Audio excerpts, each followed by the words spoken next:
Take a Seat Gaming is one of the oldest gaming communities in the scene. We don't have a big ego about it. We're just better than you. You're now listening to the Take a Seat Tidbits podcast, featuring different hosts and leaders every episode.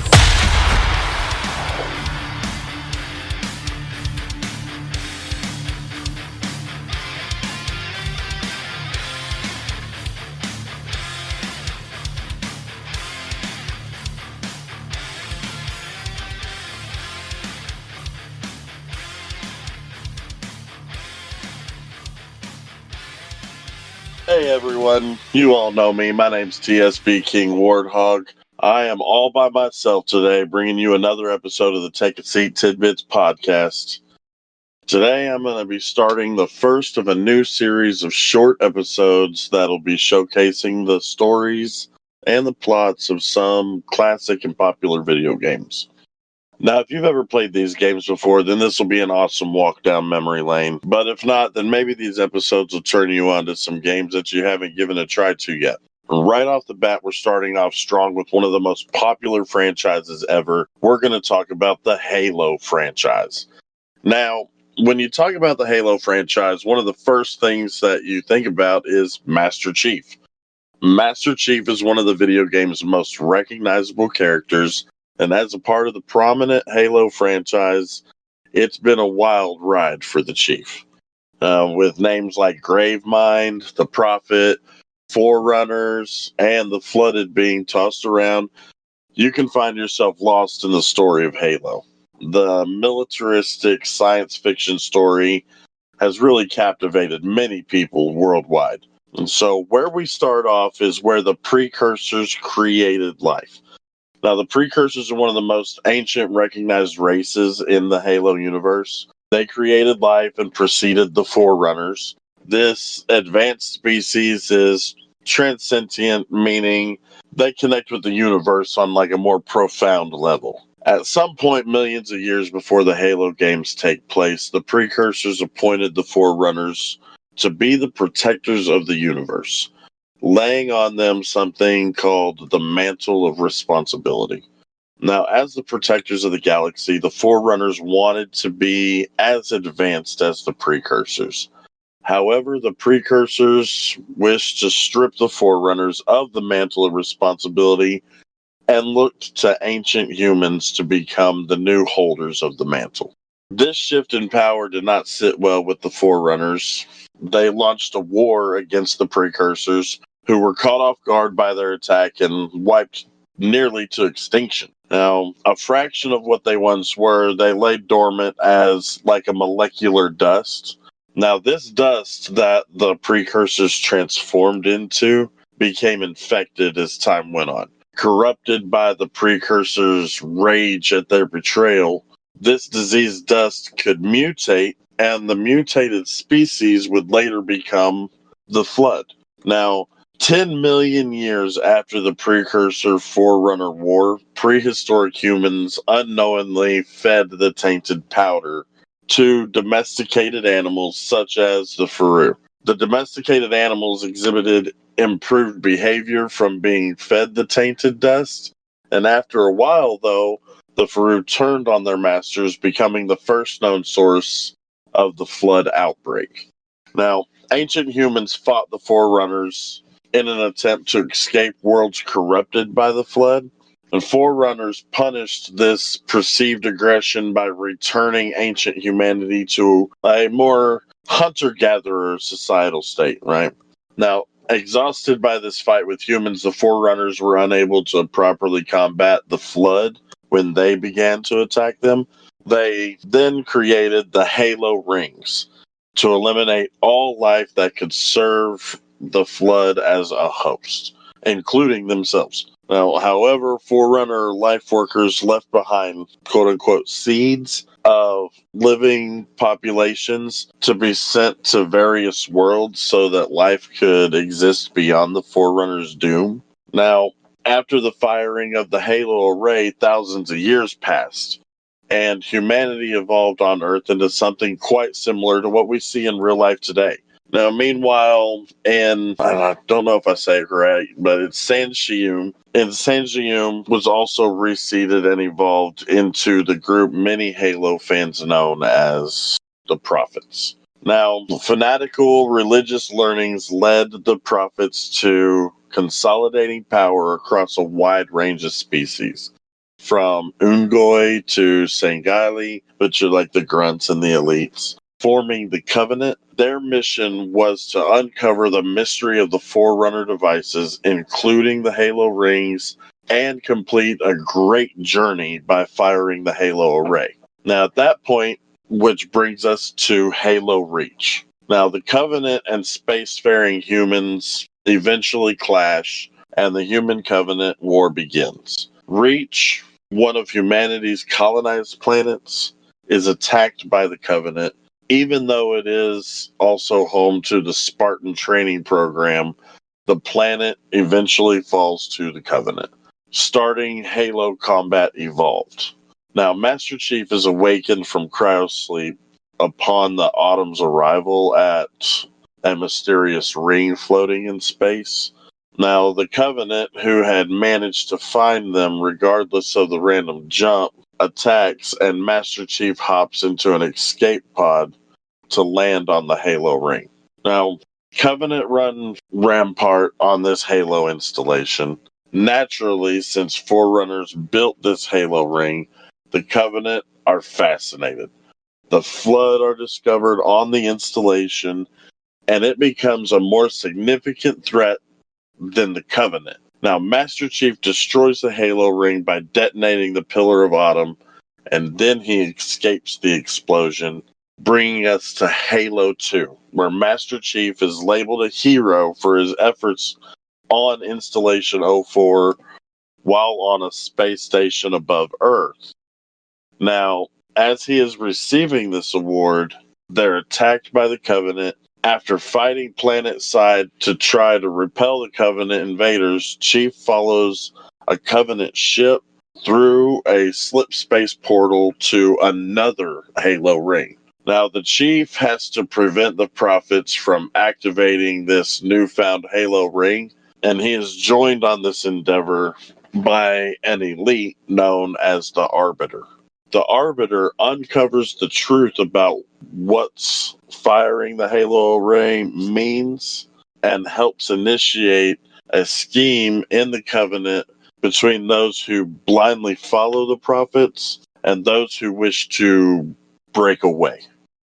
Moving us into Halo 3, where both the Arbiter and the Master Chief make it back to Earth. Working together, they attempt to defend Earth from the Covenant attack.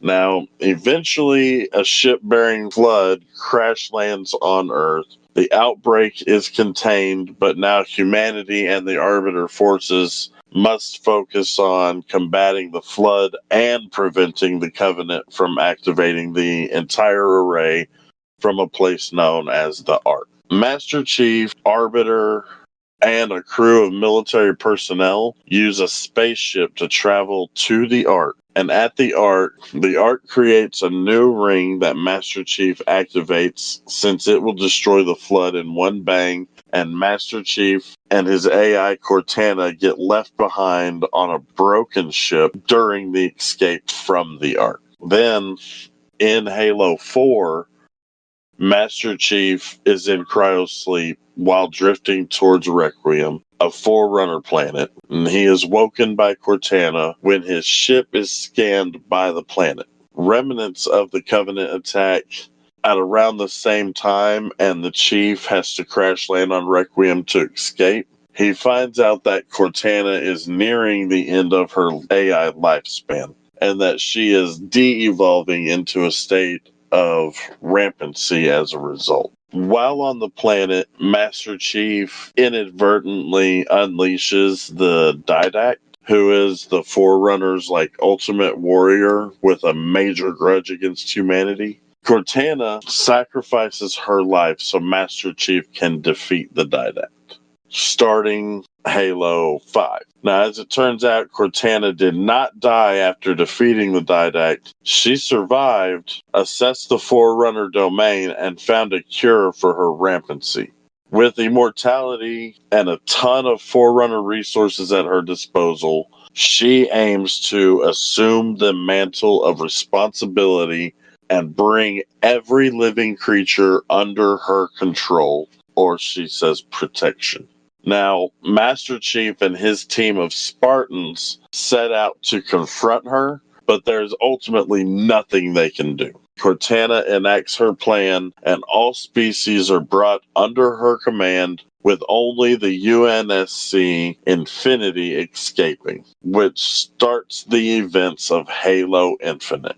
Now, the Infinity did not escape for long. During an attempt to trap Cortana on a new Halo installation, the remaining UNSC forces are ambushed by a group known as the Banished. Practically all humans there are wiped out or left stranded on the ring, and surprisingly, it seems Cortana perished during the battle as well. Now, Master Chief is briefly defeated by the Banished leader, Atriox. Now, during this fight, but he comes back, and with the help of a Pelican pilot and an AI companion known as the Weapon, he reinforces the remnants of humanity on the ring. During the course of the game, he finds out that what happened to Cortana and demolishes the Banished presence on the Halo, only to discover there might be an even greater threat lying in wait for the universe. Boom. And that's the end. Now, Halo Infinite's story may rely on nostalgia at times, but the game's mysterious ending will almost certainly leave you wondering what's next for the franchise. And there's very little doubt that the Endless will play a major role in future Halo Infinite chapters. In fact, early rumors suggest that Halo Infinite's next installment will be called The Endless. The big question is, how will the Endless be used? While there's an argument to be made that the Endless could be treated as the enemy of Master Chief's enemies, we've seen Master Chief make strange friends in the past, and the smart money is on that the Endless joining the ever-growing roster of things that are trying to kill Master Chief. They seem to have struck an early alliance with the Banished, and Halo Infinite's ending reminds us that the Banished are still very upset about the whole Cortana destroyed their home world thing.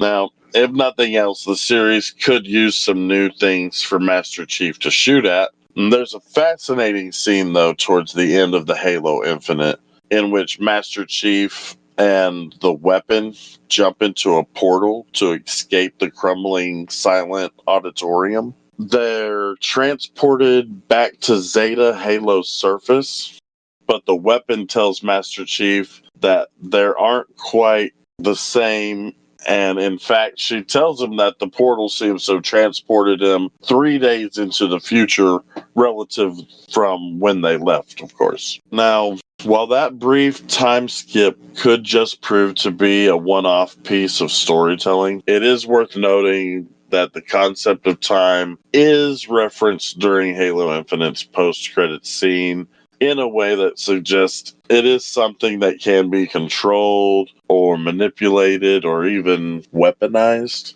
And in fact, one theory suggests that Halo Infinite's post-credit sequence features Atriox taking a trip through time. Now, time travel is always a strange and complicated idea to introduce to any long-running franchise, but it really does seem like the Endless somehow possesses the ability to manipulate time, which could obviously explain their name. And if that is the case, then the next Halo Infinite chapter could take us on a trip through Zeta, Halo's history, which would presumably include some face-to-face time with the Forerunners. Now, as far as the other Spartans, Master Chief is constantly reminded of the Spartans that died on Zeta Halo, throughout Halo Infinite's campaign. In fact, the pain of losing so many Spartans really helps sell the idea that Master Chief needs to find new people in his life to trust and depend on. Now, however, the time travel theory we mentioned above really opens up the possibility that Spartans who died on Zayla Halo could return in some capacity. But not only would their return be a hell of an emotional gut punch for Chief, but that could open up some squad-based gameplay possibilities. And I do know that 343 has said that they really want Infinite to be a Master Chief focused story, but I wouldn't be surprised to see the other Spartans on Zeta Halo return somehow. Now, as I mentioned in our rundown of Halo Infinite's post-credit sequence, it really seems like 343 is trying to find a way to revive offensive bias, which is an extremely powerful Forerunner AI that essentially commanded the Forerunner troops in like the final battles of the Flood. The idea is that like this incredibly powerful AI being reactivated to combat the Endless is certainly interesting. Not only would that set up a Forerunner versus the Banished in the Endless War scenario, which I'm sure Master Chief will get caught in the middle of, but offensive bias is treated like this almost mythological character in Halo's like supplementary material. The AI's mere presence would almost like certainly upend the balance of power in this like universe. And it's hard to talk about time travel, the Forerunners, and offensive bias without also eventually getting around to the possibility that Halo Infinite's future chapters could feature the Flood somehow. But while it's a little odd to think that 343 would use time travel to either transport the Flood to a modern era or take Chief back to a time when the Flood was still warring with the Forerunners, Halo Infinite proved that the team is more than eager to take the series back to its roots whenever possible. And even though the Flood's appearance in future Halo games doesn't amount to much more than a cameo, it feels likely that they will return in some capacity. Now, all of that said, that basically sums up the history and future ideas for Halo. If you've never played, maybe it caught your attention and maybe this could be a game that you'd like to try. If you have, I hope it reignited the story for you like it did for me. After looking up everything and putting together this episode, I went back and played the Halo Infinite again, and it was so cool when you know the full story, the full backstory, and you're seeing new things and little hidden gems. You know, it was really cool diving back into that and replaying it and seeing the game in a whole new light, whole new point of view. It was so cool, you know, but I do, as far as that goes, that is going to do it for me today. Once again, thank you for listening. Thank you for letting us be a part of your day. Tidbits will be back with more exciting stories and guests. Once again, I'm King Warthog, and I will see you next time. Until then, remember, take a seat.